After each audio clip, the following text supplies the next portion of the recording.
Hi friends, this is Sarvajin here. Welcome to my networking channel. Hope all are doing good. And today let us discuss and debug the EAGRP for IP version 6. So I configured the directly connected interfaces. So this the interface I assigned this IPv6 address, and this interface I assigned this IPv6 address. And also I configured the EAGRP on both the routers. EAGRP for IP version 6.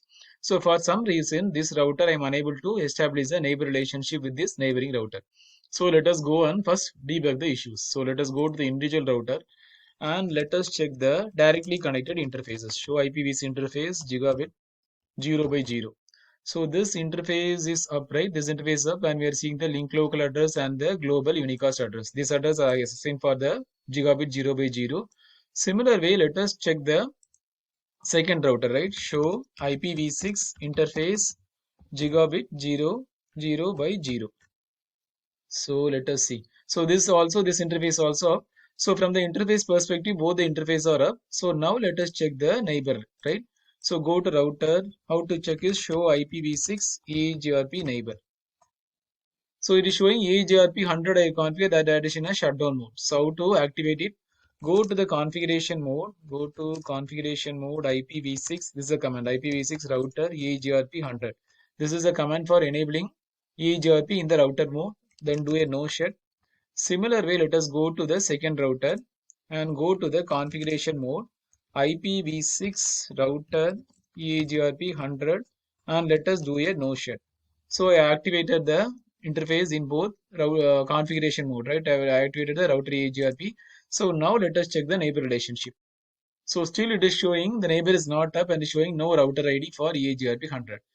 So I have to configure the router ID. Router ID is mandatory for EAGRP IP version 6. So how to do that? Let us, before assigning the router ID, I have to define the loopback address.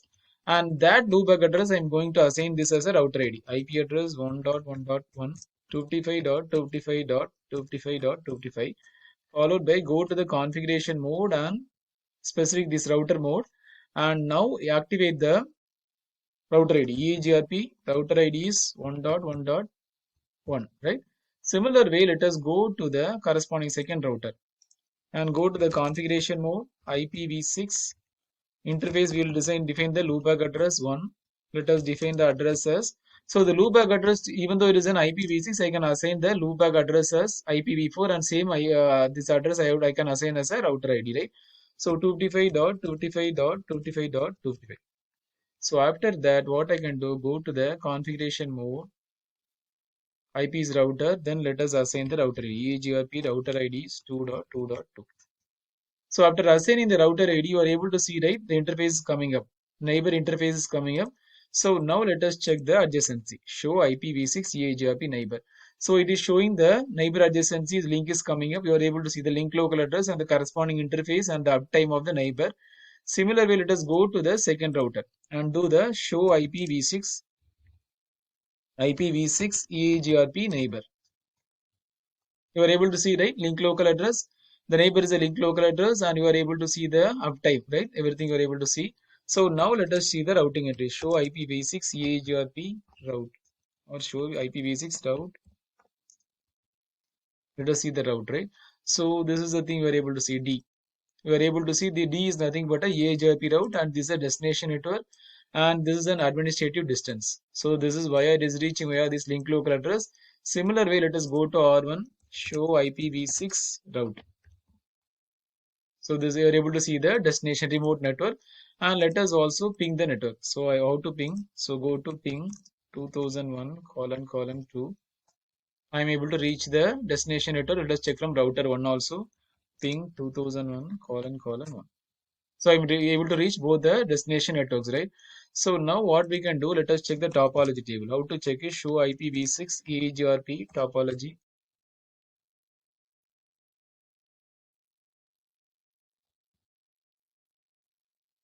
Yeah, topology. So we're able to see the topology, right? 1 and 2, both the networks we are able to see. Similar way, P is nothing but the passive. That means the route stated is good. So just like EAGRP or IP version 4, so passive is always good. If it is active, means it is actively searching for a route. Passive is always good.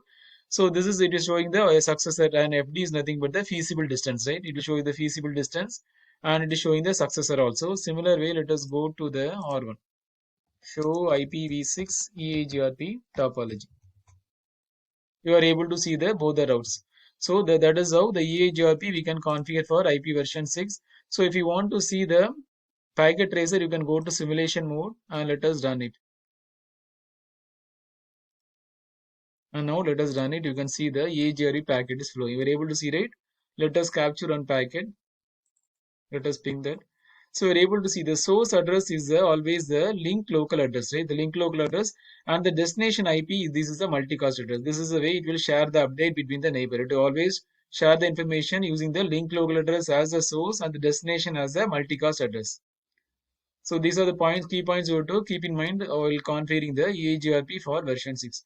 So I hope you enjoy this video. Thanks for watching. Please subscribe for more videos. Thanks and have a wonderful day.